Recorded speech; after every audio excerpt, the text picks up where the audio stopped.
These are crown daisy seed heads. I harvested 3 weeks ago.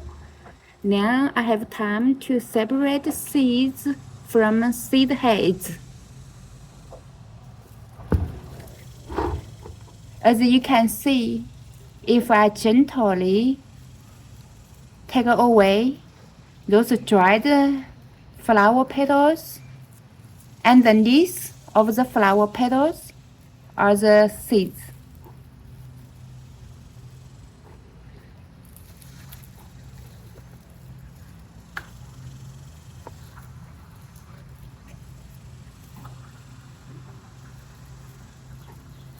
If you rub this one into your hands, you can see how many seeds will be there.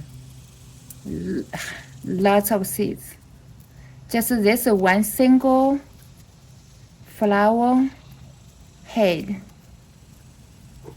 Now seeds out of this head. See, those are all seeds, crown daisy seeds. This is how many plants will grow from these seeds. A lot. Whoops.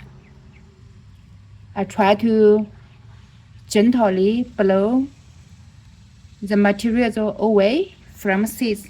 Look at here. These are all seeds. Imagine this is a lot. I will have a lot of seeds here. So I will do each individually, but I will not do like this. I just break them all apart.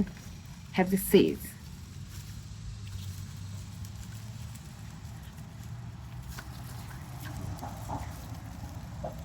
To me, it's an easy way to get all seeds out first.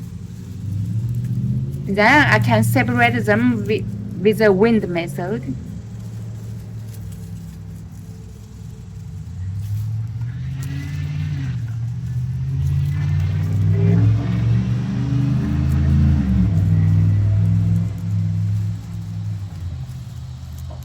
It's noisy here. I just use my 2 fingers to rub it to make seeds drop out of the head.